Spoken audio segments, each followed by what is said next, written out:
The Gospel of Wealth by Andrew Carnegie, Part 1. The Problem of the Administration of Wealth.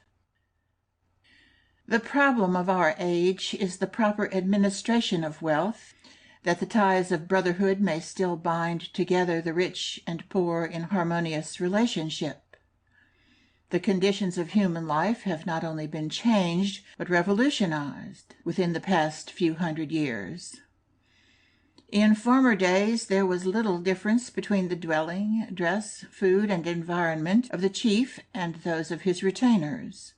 The Indians are today where civilized man then was. When visiting the Sioux, I was led to the wigwam of the chief. It was like the others in external appearance, and even within the difference was trifling between it and those of the poorest braves. The contrast between the palace of the millionaire and the cottage of the laborer with us today measures the change which has come with civilization. This change, however, is not to be deplored, but welcomed as highly beneficial. It is well, nay, essential, for the progress of the race, that the houses of some should be homes for all that is highest and best in literature and the arts, and for all the refinements of civilization, rather than that none should be so. Much better this great irregularity than universal squalor. Without wealth there can be no Maecenas. The good old times were not good old times. Neither master nor servant was as well situated then as today. A relapse to old conditions would be disastrous to both, not the least so to him who serves, and would sweep away civilization with it. But whether the change be for good or ill, it is upon us beyond our power to alter, and therefore to be accepted and made the best of. It is a waste of time to criticize the inevitable. It is easy to see how the change has come. One illustration will serve for almost every phase of the cause. In the manufacture of products, we have the whole story. It applies to all combinations of human industry, as stimulated and enlarged by the inventions of this scientific age. Formerly, articles were manufactured at the domestic hearth or in small shops, which formed part of the household. The master and his apprentices worked side by side, the latter living with the master, and therefore subject to the same conditions. When these apprentices rose to be masters, there was little or no change in their mode of life, and they in turn educated succeeding apprentices in the same routine. There was substantially social equality and even political equality, for those engaged in industrial pursuits had then little or no voice in the state. The inevitable result of such a mode of manufacture was crude articles at high prices. Today the world obtains commodities of excellent quality at prices which even the preceding generation would have deemed incredible. In the commercial world, similar causes have produced similar results, and the race is benefited thereby. The poor enjoy what the rich could not before afford. What were the luxuries have become the necessaries of life. The laborer has now more comforts than the farmer had a few generations ago. The farmer has more luxuries than the landlord had, and is more richly clad and better housed. The landlord has books and pictures rarer and appointments more artistic than the king could then obtain. The price we pay for this salutary change is no doubt great. We assemble thousands of operatives in the factory and in the mine, of whom the employer can know little or nothing, and to whom he is little better than a myth. All intercourse between them is at an end. Rigid castes are formed, and as usual mutual ignorance breeds mutual distrust. Each caste is without sympathy with the other, and ready to credit anything disparaging in regard to it. Under the law of competition, the employer of thousands is forced into the strictest economies, among which the rates paid to labor figure prominently, and often there is friction between the employer and the employed, between capital and labor, between rich and poor. Human society loses homogeneity. The price which society pays for the law of competition, like the price it pays for cheap comforts and luxuries, is also great. But the advantages of this law are also greater still than its cost, for it is to this law that we owe our wonderful material development, which brings improved conditions in its train. But whether the law be benign or not, we must say of it, as we say of the change in the conditions of men to which we have referred, it is here. We cannot evade it. No substitutes for it have been found, and while the law may be sometimes hard for the individual, it is best for the race, because it ensures the survival of the fittest in every department. We accept and welcome, therefore, as conditions to which we must accommodate ourselves, great inequality of environment, the concentration of business, industrial and commercial, in the hands of a few, and the law of competition between these as being not only beneficial but essential to the future progress of the race. Having accepted these, it follows that there must be great scope for the exercise of special ability in the merchant and in the manufacturer who has to conduct affairs upon a great scale. That this talent for organization and management is rare among men is proved by the fact that it invariably secures enormous rewards for its possessor, no matter where or under what laws or conditions. The experienced in affairs always rate the man whose services can be obtained as a partner as not only the first consideration, but such as render the question of his capital scarcely worth considering. For able men soon create capital. In the hands of those without the special talent required, capital soon takes wings. Such men become interested in firms or corporations using millions, and estimating only simple interest to be made upon the capital invested. It is inevitable that their income must exceed their expenditure, and that they must therefore accumulate wealth. Nor is there any middle ground which such men can occupy, because the great manufacturing or commercial concern which does not earn at least interest upon its capital soon becomes bankrupt. It must either go forward or fall behind. To stand still is impossible. It is a condition essential to its successful operation that it should be thus far profitable, and even that, in addition to interest on capital, it should make profit. It is a law, as certain as any of the others named, that men possessed of this peculiar talent for affairs, under the free play of economic forces, must of necessity soon be in receipt of more revenue than can be judiciously expended upon themselves. And this law is as beneficial for the race as the others.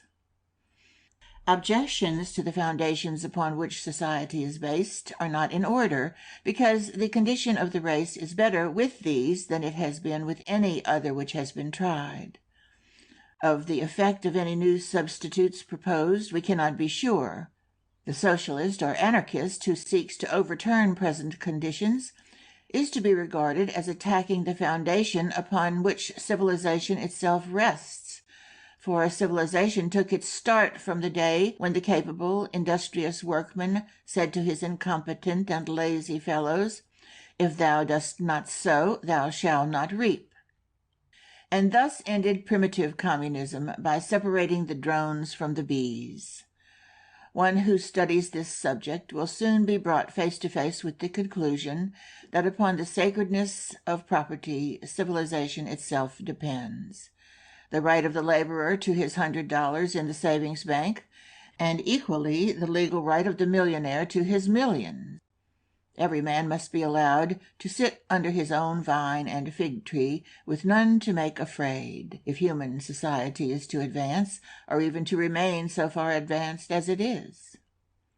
To those who propose to substitute communism for this intense individualism, the answer, therefore, is, the race has tried that. All progress from that barbarous day to the present time has resulted from its displacement. Not evil, but good, has come to the race from the accumulation of wealth by those who have had the ability and energy to produce it.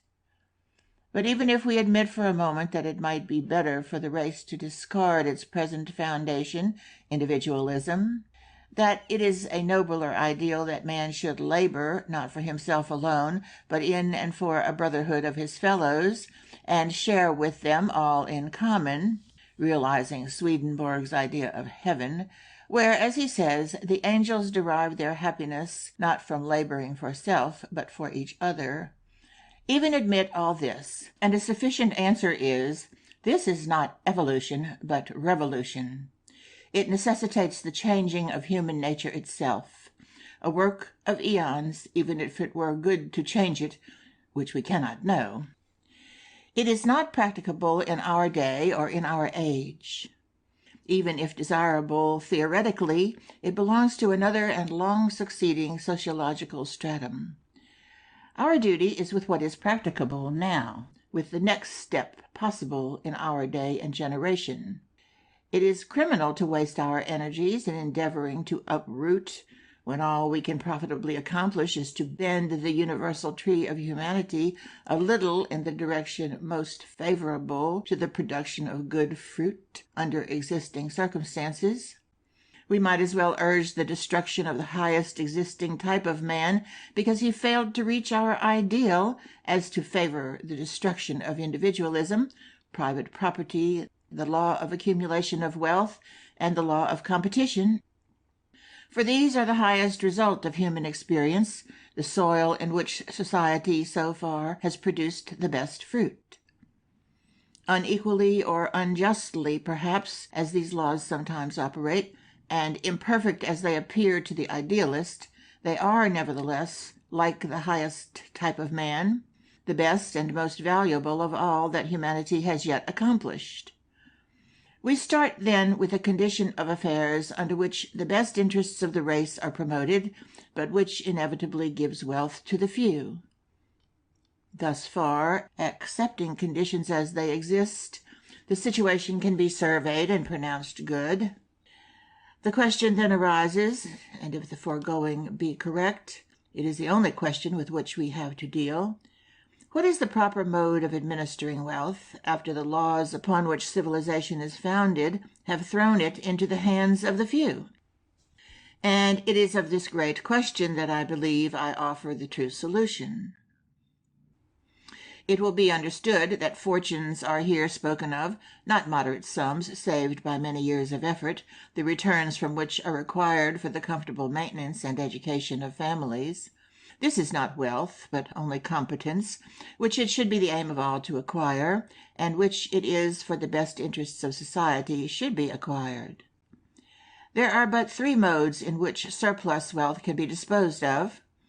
It can be left to the families of the decedents, or it can be bequeathed for public purposes, or finally it can be administered by its possessors during their lives.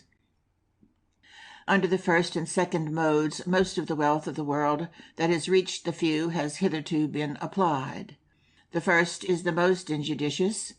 In monarchical countries, the estates and the greatest portion of the wealth are left to the first son, that the vanity of the parent may be gratified by the thought that his name and title are to descend unimpaired to succeeding generations.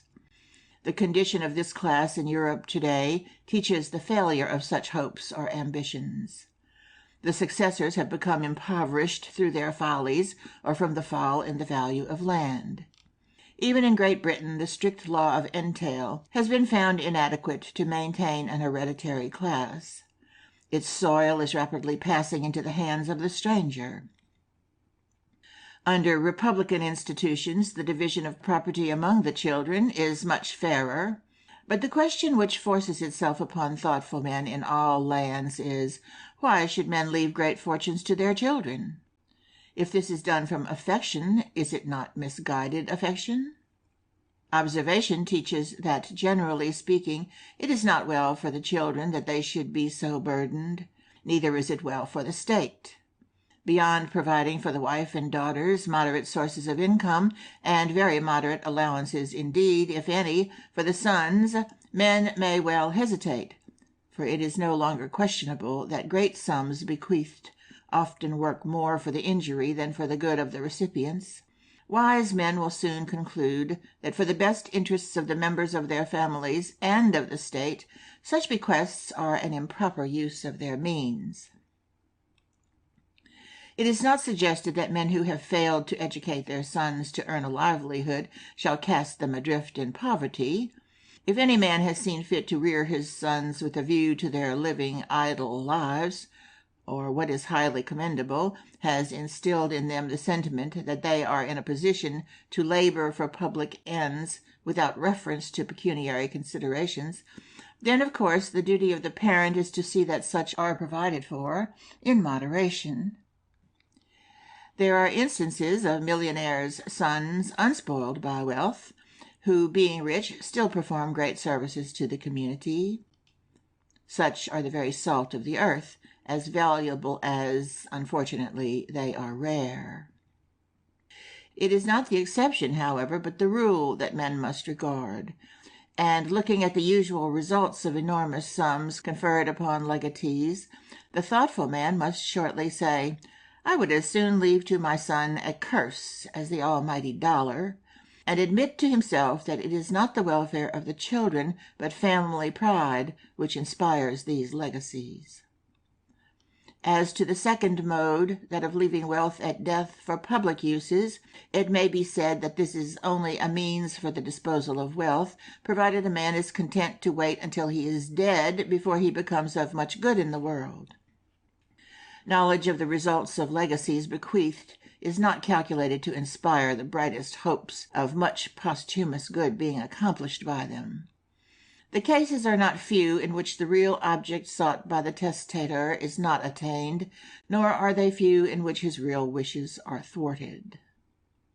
In many cases the bequests are so used as to become only monuments of his folly. It is well to remember that it requires the exercise of not less ability than that which acquires it to use wealth so as to be really beneficial to the community. Besides this, it may fairly be said that no man is to be extolled for doing what he cannot help doing, nor is he to be thanked by the community to which he only leaves wealth at death.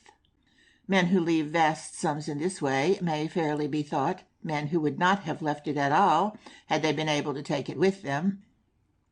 The memories of such cannot be held in grateful remembrance, for there is no grace in their gifts. It is not to be wondered at that such bequests seem so generally to lack the blessing. The growing disposition to tax more and more heavily large estates left at death is a cheering indication of the growth of a salutary change in public opinion. The state of Pennsylvania now takes, subject to some exceptions, 1/10 of the property left by its citizens. The budget presented in the British Parliament the other day proposes to increase the death duties, and most significant of all, the new tax is to be a graduated one. Of all forms of taxation, this seems the wisest. Men who continue hoarding great sums all their lives, the proper use of which for public ends would work good to the community from which it chiefly came, should be made to feel that the community, in the form of the state, cannot thus be deprived of its proper share. By taxing estates heavily at death, the state marks its condemnation of the selfish millionaire's unworthy life. It is desirable that nations should go much further in this direction. Indeed, it is difficult to set bounds to the share of a rich man's estate which should go at his death to the public through the agency of the state, and by all means such taxes should be graduated, beginning at nothing upon moderate sums to dependents, and increasing rapidly as the amounts swell, until of the millionaire's hoard, as of Shylock's at least, the other half comes to the privy coffer of the state. This policy would work powerfully to induce the rich man to attend to the administration of wealth during his life, which is the end that society should always have in view, as being by far the most fruitful for the people. Nor need it be feared that this policy would sap the root of enterprise and render men less anxious to accumulate, for to the class whose ambition it is to leave great fortunes and be talked about after their death, it will attract even more attention, and indeed be a somewhat nobler ambition, to have enormous sums paid over to the state from their fortunes.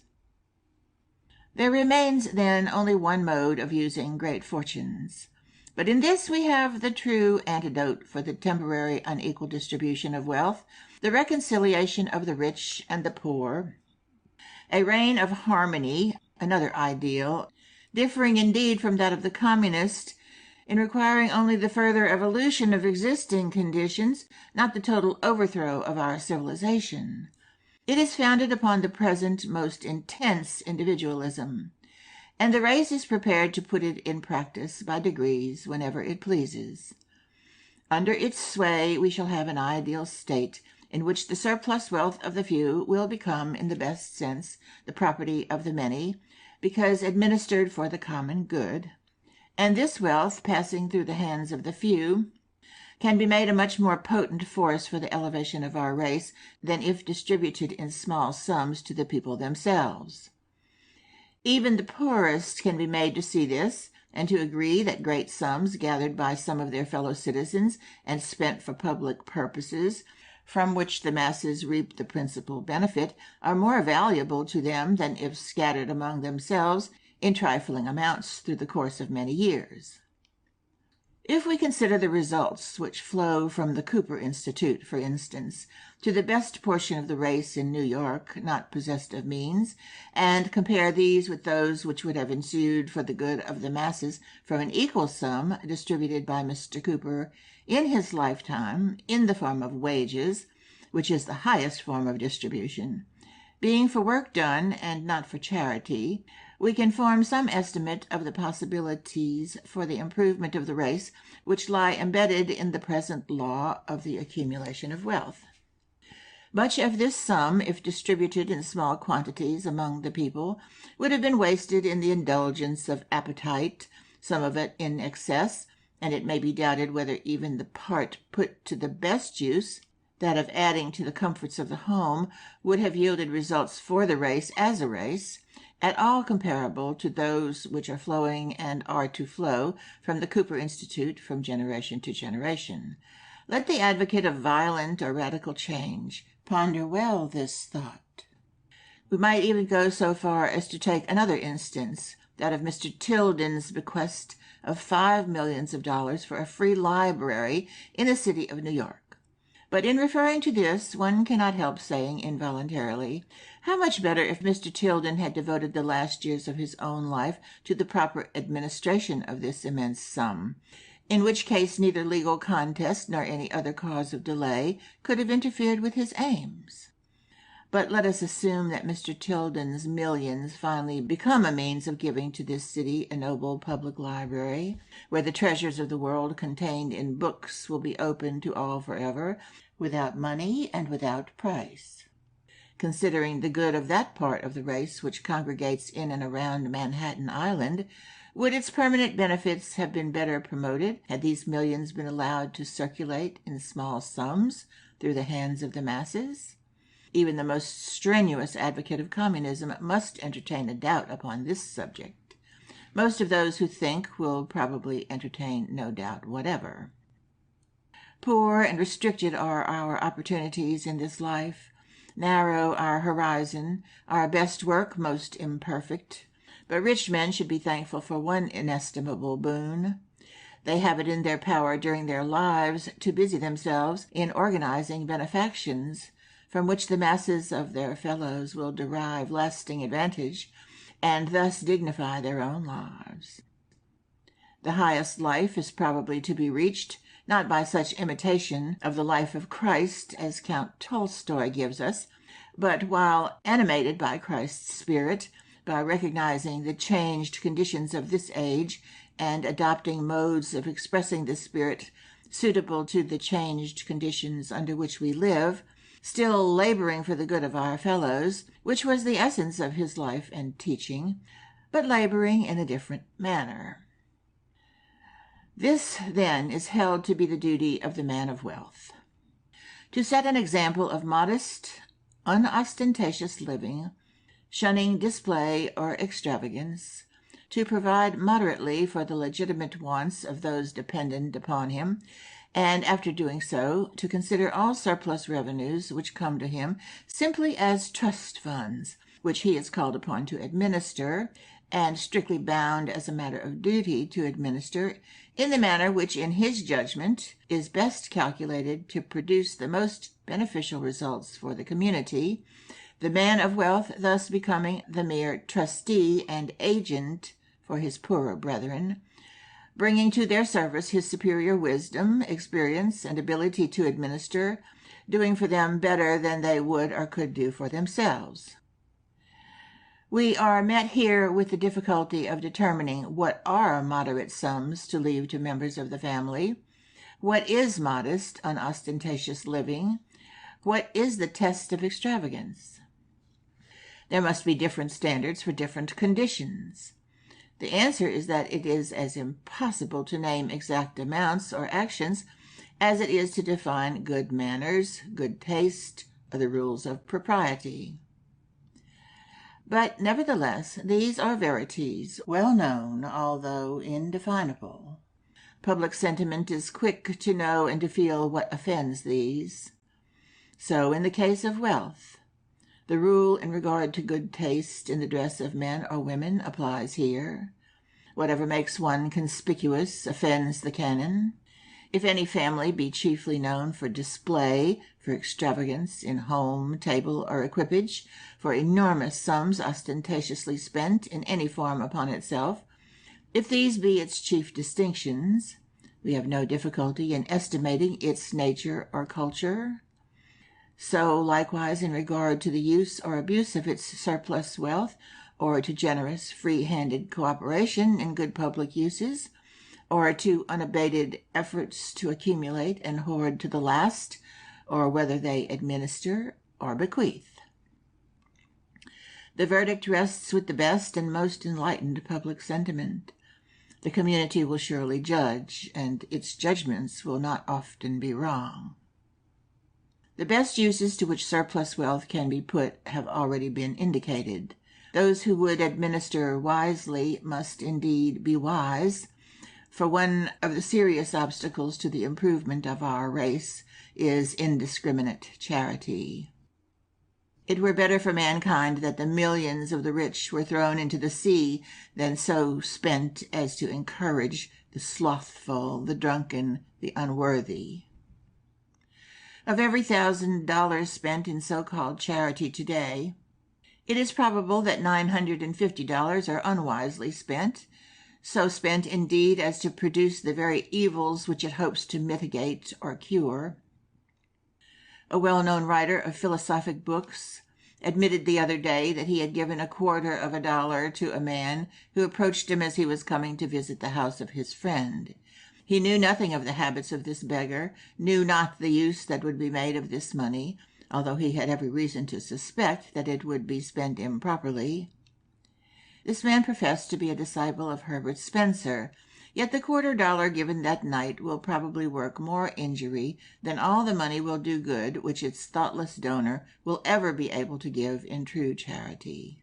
He only gratified his own feelings, saved himself from annoyance, and this was probably one of the most selfish and very worst actions of his life, for in all respects he is most worthy.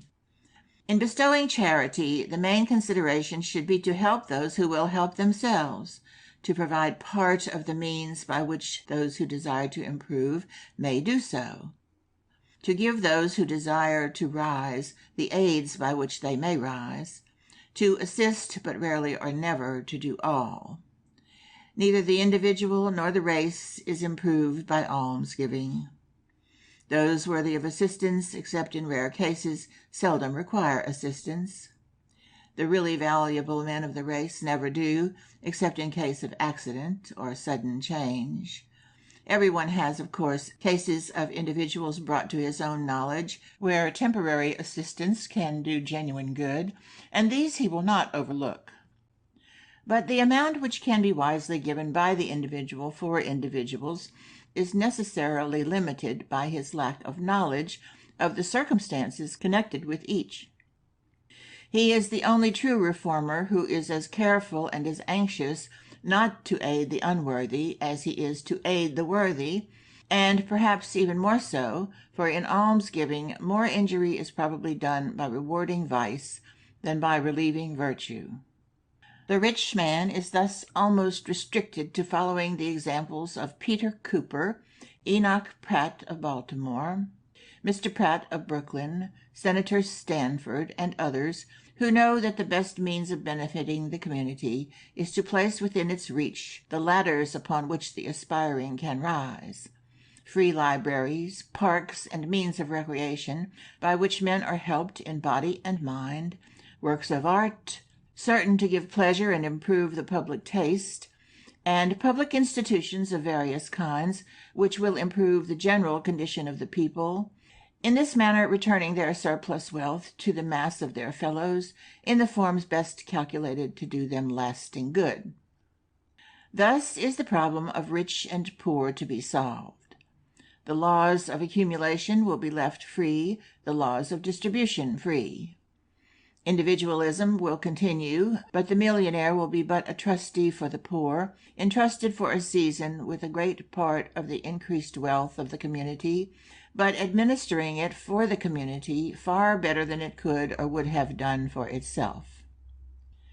The best minds will thus have reached a stage in the development of the race in which it is clearly seen that there is no mode of disposing of surplus wealth creditable to thoughtful and earnest men into whose hands it flows, save by using it year by year for the general good. This day already dawns. Men may die without incurring the pity of their fellows, still sharers in great business enterprises from which their capital cannot be or has not been withdrawn, and which is left chiefly at death for public uses. Yet the day is not far distant when the man who dies, leaving behind him millions of available wealth, which was free for him to administer during life, will pass away unwept, unhonored, and unsung, no matter to what uses he leaves the dross which he cannot take with him. Of such as these, the public verdict will then be, the man who dies thus rich dies disgraced. Such, in my opinion, is the true gospel concerning wealth, obedience to which is destined some day to solve the problem of the rich and the poor, and to bring peace on earth, among men goodwill. End of Part 1. The Problem with the Administration of Wealth. The Gospel of Wealth, Part 2. The Best Fields for Philanthropy. While the Gospel of Wealth has met a cordial reception on this side of the Atlantic, it is natural that in the motherland it should have attracted more attention, because the older civilization is at present brought more clearly face to face with socialistic questions. The contrast between the classes and the masses, between rich and poor, is not yet quite so sharp in this vast, fertile, and developing continent, with less than 20 persons per square mile, as in crowded Little Britain with 15 times that number, and no territory unoccupied. Perhaps the Pall Mall Gazette, in its issue of September 5th, puts most pithily the objections that have been raised to what the English have been pleased to call the Gospel of Wealth. I quote, "Great fortunes, says Mr. Carnegie, are great blessings to a community, because such and such things may be done with them. Well, but they are also a great curse, for such and such things are done with them." Mr. Carnegie's preaching, in other words, is altogether vitiated by Mr. Benson's practice. The Gospel of Wealth is killed by the Acts. To this the reply seems obvious. The gospel of Christianity is also killed by the Acts. The same objection that is urged against the gospel of wealth lies against the commandment, "Thou shalt not steal." It is no argument against a gospel that it is not lived up to. Indeed, it is an argument in its favor, for a gospel must be higher than the prevailing standard. It is no argument against a law that it is broken. In that disobedience lies the reason for making and maintaining the law. The law which is never to be broken is never required. Undoubtedly, the most notable incident in regard to the Gospel of Wealth is that it was fortunate enough to attract the attention of Mr. Gladstone and bring forth the following note from him, Quote, I have asked Mr. Lloyd Bryce, North American Review, kindly to allow the republication in this country of the extremely interesting article on wealth by Mr. Andrew Carnegie, which has just appeared in America. End quote. This resulted in the publication of the article in several newspapers and periodicals, and an enterprising publisher issued it in pamphlet form, dedicated by permission to Mr. Gladstone. All this is most encouraging, proving as it does that society is alive to the great issue involved and is in a receptive mood. Your request, Mr. Editor, that I should continue the subject and point out the best fields for the use of surplus wealth may be taken as further proof that whether the ideas promulgated are to be received or rejected, they are at least certain to obtain a hearing. The first article held that there is but one right mode of using enormous fortunes, namely that the possessors from time to time during their own lives should so administer these as to promote the permanent good to the communities from which they were gathered. It was held that public sentiment would soon say of one who died possessed of available wealth which he was free to administer, the man who dies thus rich dies disgraced. The purpose of this paper is to present some of the best methods of performing this duty of administering surplus wealth for the good of the people. The first requisite for a really good use of wealth by the millionaire who has accepted the gospel which proclaims him only a trustee of the surplus that comes to him is to take care that the purposes for which he spends it shall not have a degrading, pauperizing tendency upon its recipients, but that his trust shall be so administered as to stimulate the best and most aspiring poor of the community to further efforts for their own improvement. It is not the irreclaimably destitute, shiftless, and worthless which it is truly beneficial or truly benevolent for the individual to attempt to reach and improve. For these there exists the refuge provided by the city or the state, where they can be sheltered, fed, clothed, and kept in comfortable existence, and, most important of all, where they can be isolated from the well-doing and industrious poor, who are liable to be demoralized by contact with these unfortunates. One man or woman who succeeds in living comfortably by begging is more dangerous to society and a greater obstacle to the progress of humanity than a score of wordy socialists.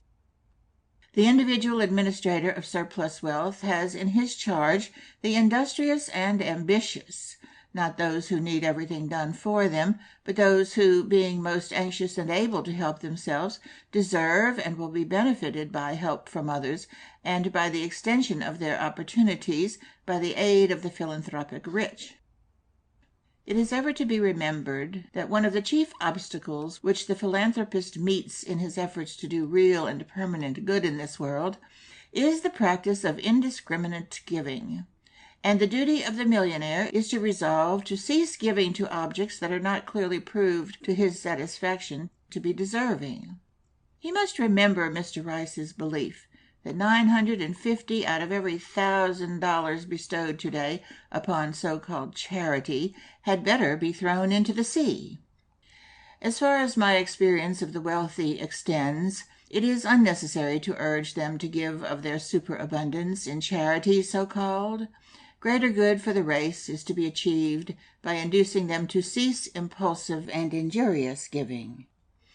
As a rule, the sins of millionaires in this respect are not those of omission, but of commission, because they do not take time to think, and chiefly because it is much easier to give than to refuse.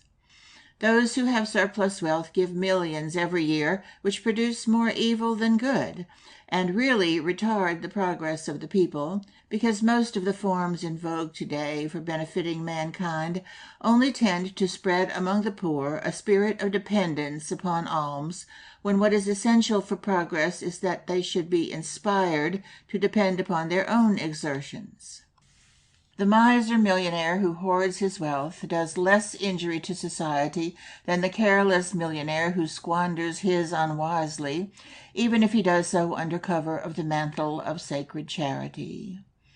The man who gives to an individual beggar commits a grave offense, but there are many societies and institutions soliciting alms, to aid which is none the less injurious to the community. These are as corrupting as individual beggars. Plutarch's Morals contains this lesson, quote, "A beggar asking an alms of a Lacedaemonian, he said, 'Well, should I give thee anything, thou wilt be the greater beggar, for he that first gave thee money made thee idle, and is the cause of this base and dishonorable way of living.'" End quote. As I know them, there are few millionaires, very few indeed, who are clear of the sin of having made beggars. Bearing in mind these considerations, let us endeavor to present some of the best uses to which a millionaire can devote the surplus of which he should regard himself as only the trustee. First, standing apart by itself, there is the founding of a university by men enormously rich, such men as must necessarily be few in any country. Perhaps the greatest sum ever given by an individual for any purpose is the gift of Senator Stanford, who undertakes to establish a complete university upon the Pacific coast, where he amassed his enormous fortune, which is said to involve the expenditure of $10 millions, and upon which he may be expected to bestow 20 millions of his surplus. He is to be envied. 1,000 years hence, some orator, speaking his praise upon the then crowded shores of the Pacific, may thus adapt Griffith's eulogy of Wolsey. "In bestowing, madam, he was most princely. Ever witness for him this seat of learning, though unfinished, yet so famous, so excellent in art, and still so rising, that Christendom shall ever speak his virtue." Here is a noble use of wealth. We have many such institutions, John Hopkins, Cornell, Packer, and others, but most of these have only been bequeathed, and it is impossible to extol any man greatly for simply leaving what he cannot take with him. Cooper and Pratt and Stanford and others of this class deserve credit and admiration as much for the time and attention given during their lives as for their expenditure upon their respective monuments. We cannot think of the Pacific coast without recalling another important work of a different character which has recently been established there, the Lick Observatory. If any millionaire be interested in the ennobling study of astronomy, and there should be and would be such if they but gave the subject the slightest attention, here is an example which could well be followed, for the progress made in astronomical instruments and appliances is so great and continuous that every few years a new telescope might be judiciously given to one of the observatories upon this continent, the last being always the largest and the best, and certain to carry further and further the knowledge of the universe and of our relation to it here upon the earth. As one among many of the good deeds of the late Mr. Thaw of Pittsburgh, his constant support of the observatory there may be mentioned. This observatory enabled Professor Langley to make his wonderful discoveries. He is now at the head of the Smithsonian Institution, a worthy successor to Professor Henry. Connected with him was Mr. Brashear of Pittsburgh, whose instruments are in most of the principal observatories of the world. He was a common millwright, but Mr. Thaw recognized his genius and was his main support through trying days. This common workman has been made a professor by one of the foremost scientific bodies of the world.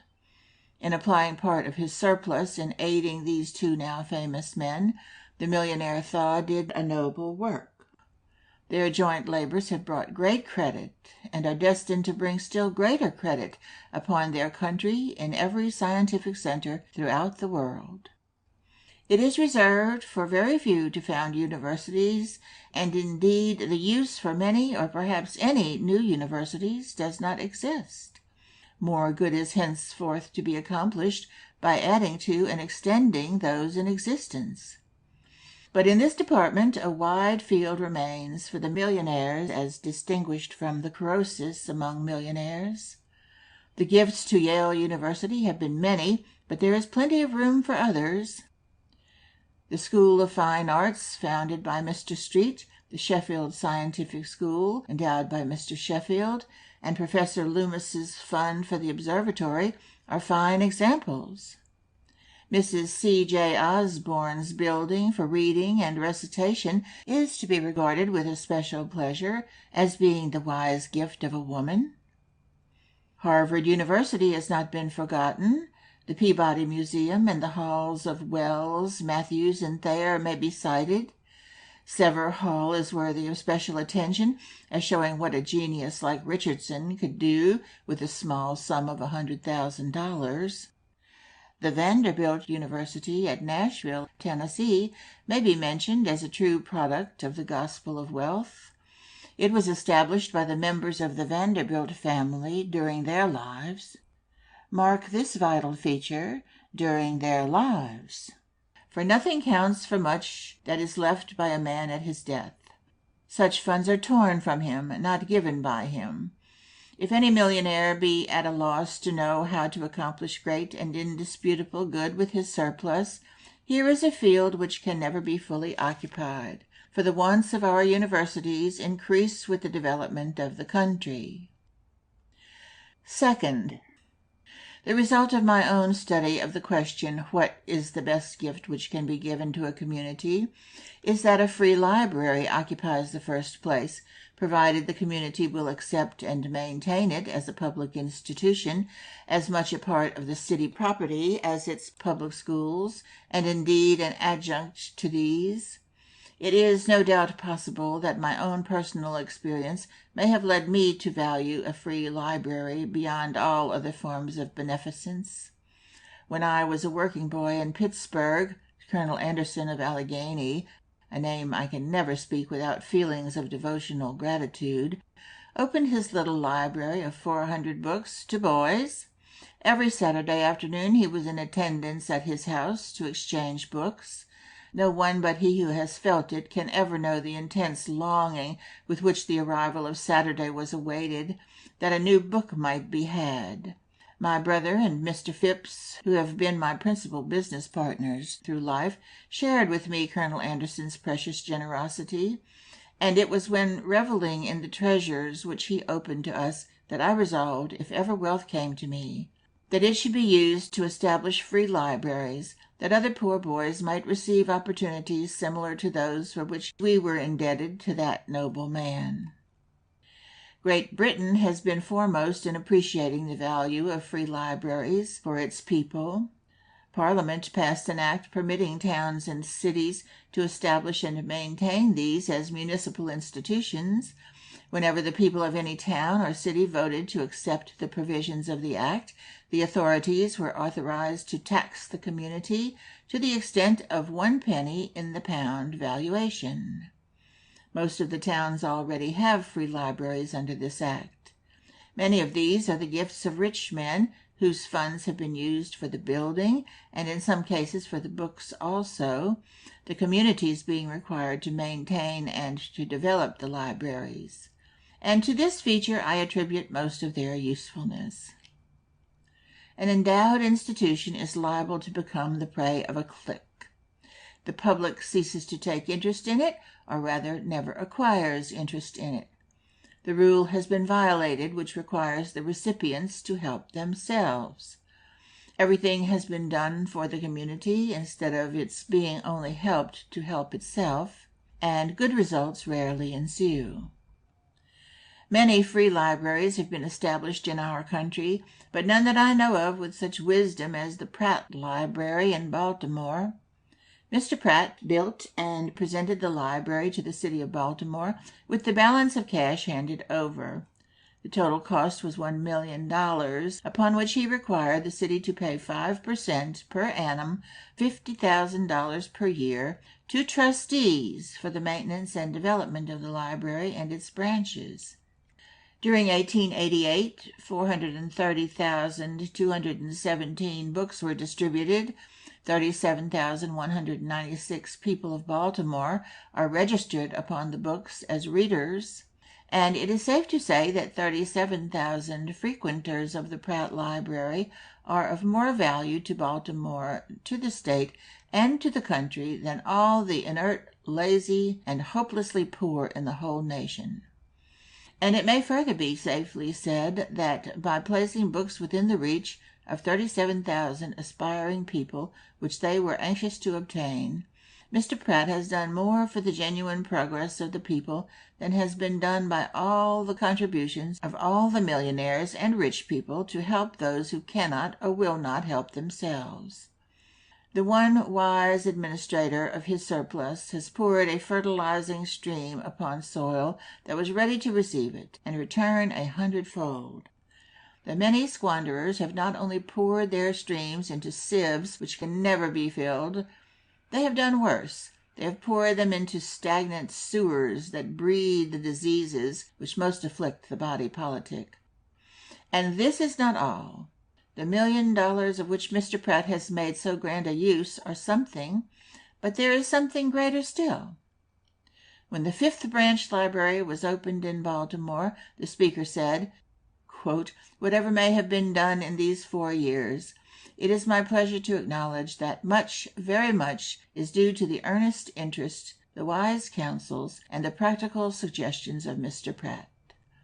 He never seemed to feel that the mere donation of great wealth for the benefit of his fellow citizens was all that would be asked of him, but he wisely labored to make its application as comprehensive and effective as possible.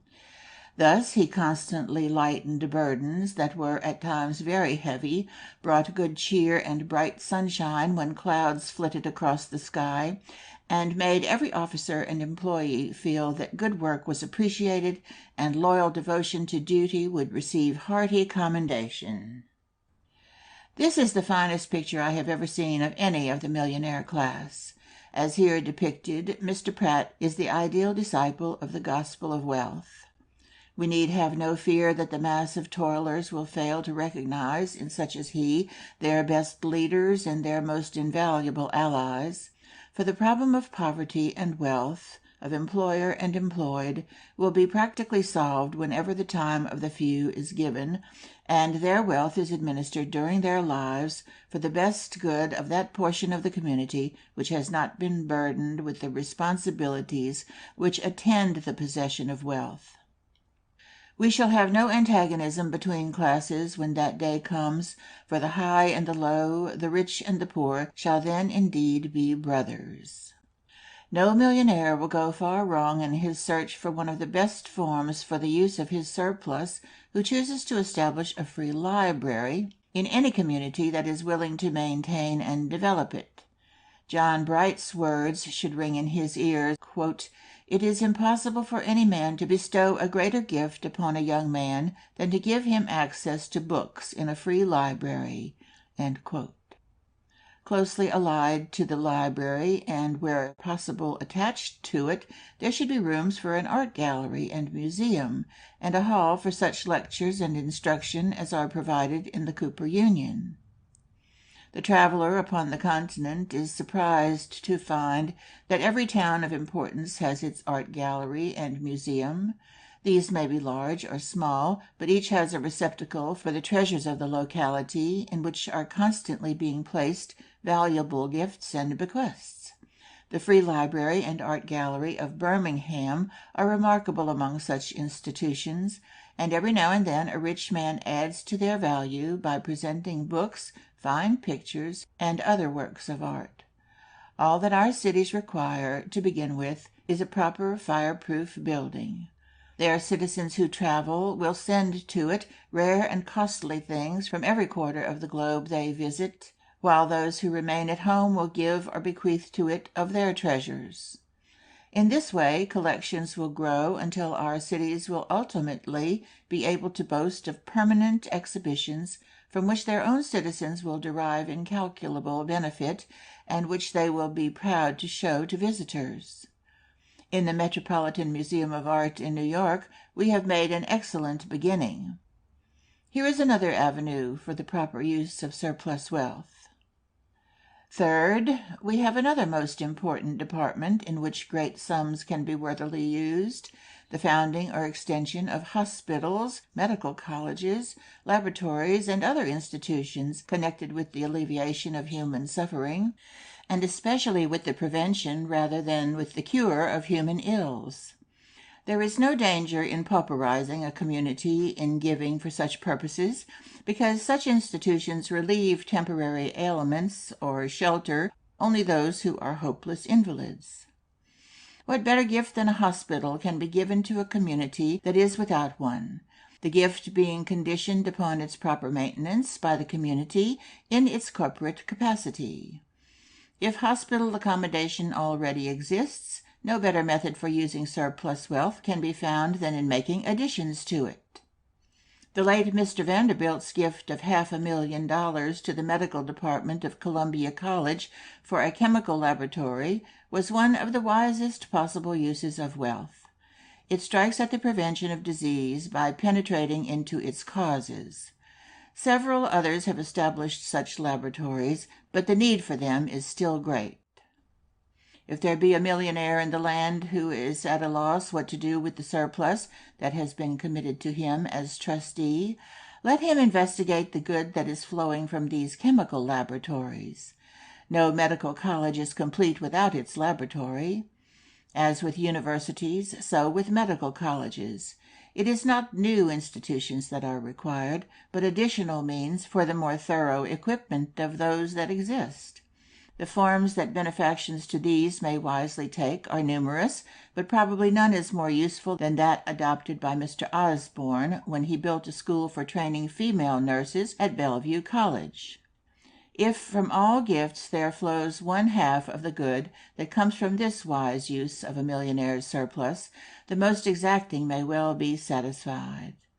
Only those who have passed through a lingering and dangerous illness can rate at their true value the care, skill, and attendance of trained female nurses. Their employment as nurses has enlarged the sphere and influence of women. It is not to be wondered at that a senator of the United States and a physician distinguished in this country for having received the highest distinctions abroad should recently have found their wives in this class. Fourth, in the very front rank of benefactions, public parks should be placed, always provided that the community undertakes to maintain, beautify, and preserve them inviolate. No more useful or more beautiful monument can be left by any man than a park for the city in which he was born or in which he has long lived, nor can the community pay a more graceful tribute to the citizen who presents it than to give his name to the gift. Mrs. Shenley's gift last month of a large park to the city of Pittsburgh deserves to be noted. This lady, although born in Pittsburgh, married an English gentleman while yet in her teens. It is 40 years and more since she took up her residence in London among the titled and the wealthy of the world's metropolis, but still she turns to the home of her childhood, and by means of Shenley Park links her name with it forever. A noble use this of great wealth, by one who thus becomes her own administrator. If a park be already provided, there is still room for many judicious gifts in connection with it. Mr. Phipps of Allegheny has given conservatories to the park there, which are visited by many every day of the week, and crowded by thousands of working people every Sunday, for with rare wisdom he has stipulated as a condition of the gift that the conservatories shall be open on Sundays. The result of his experiment has been so gratifying that he finds himself justified in adding to them from his surplus, as he is doing largely this year. To lovers of flowers among the wealthy, I commend a study of what is possible for them to do in the line of Mr. Phipps's example. And may they please note that Mr. Phipps is a wise as well as a liberal giver, for he requires the city to maintain these conservatories, and thus secures for them forever the public ownership, the public interest, and the public criticism of their management. Had he undertaken to manage and maintain them, it is probable that popular interest in this gift would never have been awakened. The parks and pleasure grounds of small towns throughout Europe are not less surprising than their libraries, museums, and art galleries. I saw nothing more pleasing during my recent travels than the hill at Bergen in Norway. It has been converted into one of the most picturesque of pleasure grounds, Fountains, cascades, waterfalls, delightful arbors, fine terraces, and statues adorn what was before a barren mountainside. Here is a field worthy of study by the millionaire who would confer a lasting benefit upon his fellows. Another beautiful instance of the right use of wealth in the direction of making cities more and more attractive is to be found in Dresden. The owner of the leading paper there bequeathed its revenues forever to the city to be used in beautifying it.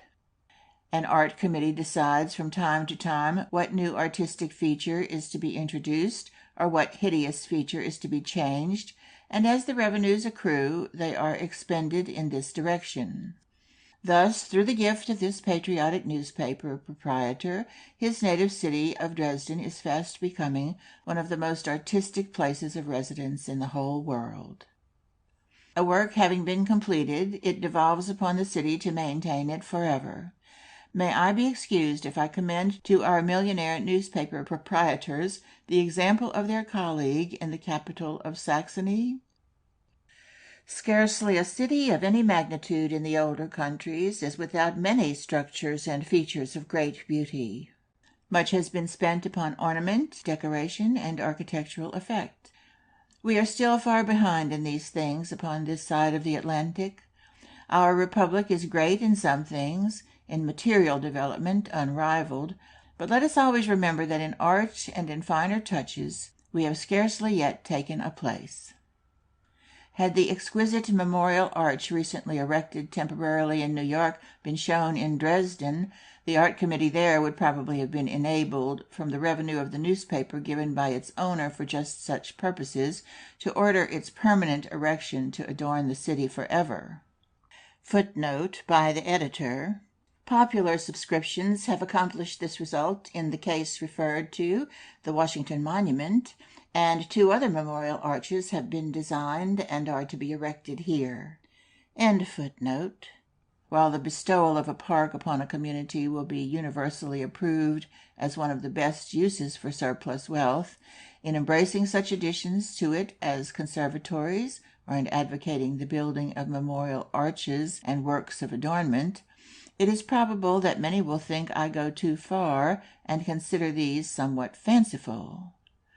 The material good to flow from them may not be so directly visible, but let not any practical mind, intent only on material good, depreciate the value of wealth given for these or for kindred aesthetic purposes, as being useless as far as the mass of the people and their needs are concerned. As with libraries and museums, so with these more distinctively artistic works, they perform their great use when they reach the best of the masses of the people. It is better to reach and touch the sentiment for beauty in the naturally bright minds of this class than to pander to those incapable of being so touched. For what the improver of the race must endeavor is to reach those who have the divine spark ever so feebly developed, that it may be strengthened and grow. For my part, I think Mr. Phipps put his money to better use in giving the working men of Allegheny conservatories filled with beautiful flowers, orchids, and aquatic plants, which they, with their wives and children, can enjoy in their spare hours, and upon which they can feed their love for the beautiful, than if he had given his surplus money to furnish them with bread. For those in health who cannot earn their bread are scarcely worth considering by the individual giver, the care of such being the duty of the state. The man who erects in a city a conservatory or a truly artistic arch, statue, or fountain makes a wise use of his surplus. Man does not live by bread alone. Fifth, we have another good use for surplus wealth in providing our cities with halls suitable for meetings of all kinds and for concerts of elevating music. Our cities are rarely possessed of halls for these purposes, being in this respect also very far behind European cities. Springer Hall in Cincinnati, a valuable addition to the city, was largely the gift of Mr. Springer, who was not content to bequeath funds from his estate at death, but gave during his life, and in addition gave, what was equally important, his time and business ability to ensure the successful results which have been achieved. The gift of a hall to any city lacking one is an excellent use for surplus wealth for the good of a community. The reason why the people have only one instructive and elevating or even amusing entertainment, when a dozen would be highly beneficial, is that the rent of a hall, even when a suitable hall exists, which is rare, is so great as to prevent managers from running the risk of financial failure. If every city in our land owned a hall which could be given or rented for a small sum for such gatherings as a committee or the mayor of the city judged advantageous, the people could be furnished with proper lectures, amusements, and concerts at an exceedingly small cost. The town halls of European cities, many of which have organs, are of inestimable value to the people, utilized as they are in the manner suggested. Let no one underrate the influence of entertainments of an elevating or even of an amusing character, for these do much to make the lives of the people happier and their natures better. If any millionaire is born in a small village which has now become a great city, is prompted in the day of his success to do something for his birthplace with part of his surplus, his grateful remembrance cannot take a form more useful than that of a public hall with an organ, provided the city agrees to maintain and use it.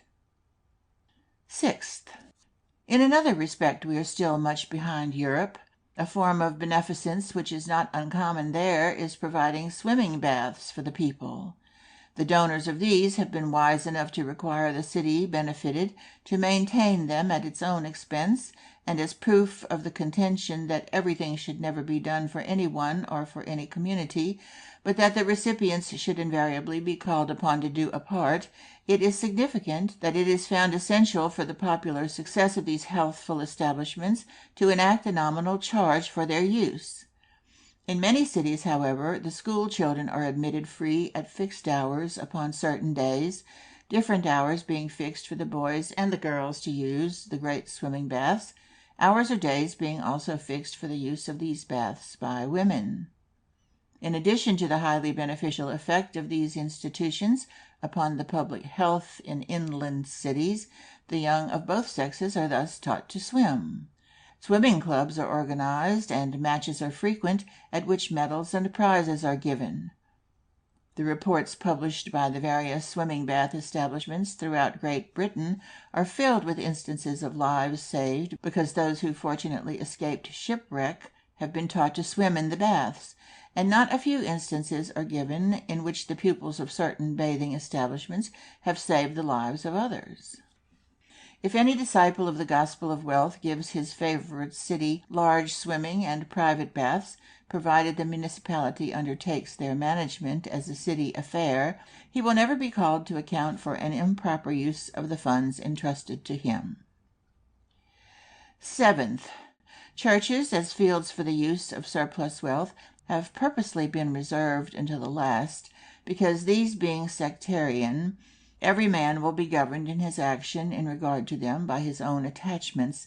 Therefore gifts to churches, it may be said, are not in one sense gifts to the community at large, but to special classes. Nevertheless, every millionaire may know of a district where the little, cheap, uncomfortable, and altogether unworthy wooden structure stands at the crossroads, in which the whole neighborhood gathers on Sunday, and which, independently of the form of the doctrines taught, is the center of social life and source of neighborly feeling. The administrator of wealth makes a good use of a part of his surplus if he replaces that building with a permanent structure of brick, stone, or granite, up whose sides the honeysuckle and columbine may climb, and from whose tower the sweet tolling bell may sound. The millionaire should not figure how cheaply this structure can be built, but how perfect it can be made. If he has the money, it should be made a gem, for the educating influence of a pure and noble specimen of architecture, built, as the pyramids were built, to stand for ages, is not to be measured by dollars. Every farmer's home, heart, and mind in the district will be influenced by the beauty and grandeur of the church, and many a bright boy, gazing enraptured upon its richly colored windows and entranced by the celestial voice of the organ, will there receive his first message from, and in spirit be carried away to the beautiful and enchanting realm which lies far from the material and prosaic conditions which surround him in this workaday world. A real world, this new realm, vague and undefined though its boundaries be. Once within its magic circle, its denizens live there an inner life more precious than the external, and all their days and all their ways, their triumphs and their trials, and all they see, and all they hear, and all they think, and all they do, are hallowed by a radiance which shines from afar upon this inner life, glorifying everything, and keeping all right within. But having given the building, the donor should stop there. The support of the church should be upon its own people. There is not much genuine religion in the congregation, or much good to come from the church, which is not supported at home. Many other avenues for the wise expenditure of surplus wealth might be indicated. I enumerate but a very few, of the many fields which are open, and only those in which great or considerable sums can be judiciously used. It is not the privilege, however, of millionaires alone to work for or aid measures which are certain to benefit the community. Everyone who has but a small surplus above his moderate wants may share this privilege with his richer brothers, and those without surplus can give at least a part of their time, which is usually as important as funds, and often more so. It is not expected, neither is it desirable, that there should be general concurrence as to the best possible use of surplus wealth. For different men and different localities there are different uses. What commends itself most highly to the judgment of the administrator is the best use for him, for his heart should be in the work. It is as important in administering wealth as it is in any other branch of a man's work that he should be enthusiastically devoted to it, and feel that in the field selected his work lies. Besides this, there is room and need for all kinds of wise benefactions for the common weal. The man who builds a university, a library, or laboratory performs no more useful work than he who elects to devote himself and his surplus means to the adornment of a park, the gathering together of a collection of pictures for the public, or the building of a memorial arch. These are all true laborers in the vineyard. The only point required by the gospel of wealth is that the surplus which accrues from time to time in the hands of a man should be administered by him in his own lifetime for that purpose which is seen by him as trustee to be best for the good of the people. To leave at death what he cannot take away, and place upon others the burden of the work which it was his own duty to perform, is to do nothing worthy. This requires no sacrifice, nor any sense of duty to his fellows. Time was when the words concerning the rich man entering the kingdom of heaven were regarded as a hard saying. Today, when all questions are probed to the bottom and the standards of faith receive the most liberal interpretations, the startling verse has been relegated to the rear to await the next kindly revision as one of those things which cannot be quite understood, but which, meanwhile, it is carefully to be noted, are not to be understood literally.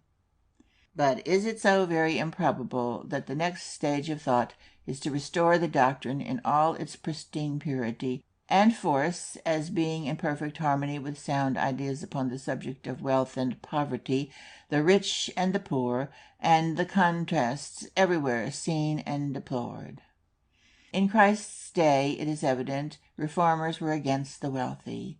It is none the less evident that we are fast recurring to that position today, and there will be nothing to surprise the student of sociological development if society should soon approve the text which has caused so much anxiety. It is easier for a camel to enter the eye of a needle than for a rich man to enter the kingdom of heaven. Even if the needle were the small casement at the gates, the words betoken serious difficulty for the rich. It will be but a step for the theologian from the doctrine that he who dies rich dies disgraced to that which brings upon the man punishment or deprivation hereafter. The gospel of wealth but echoes Christ's words. It calls upon the millionaire to sell all that he hath, and give it in the highest and best form to the poor, by administering his estate himself for the good of his fellows, before he is called upon to lie down and rest upon the bosom of Mother Earth. So doing, he will approach his end, no longer the ignoble hoarder of useless millions, poor, very poor indeed in money, but rich, very rich, 20 times a millionaire still in the affection, gratitude, and admiration of his fellow men, and sweeter far, soothed and sustained by the still small voice within, which, whispering, tells him that because he has lived, perhaps one small part of the great world has been bettered just a little. This much is sure: against such riches as these no bar will be found at the gates of paradise.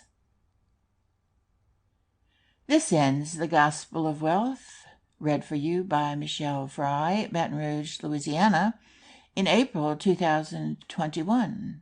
Thanks for listening, and I hope you enjoyed it.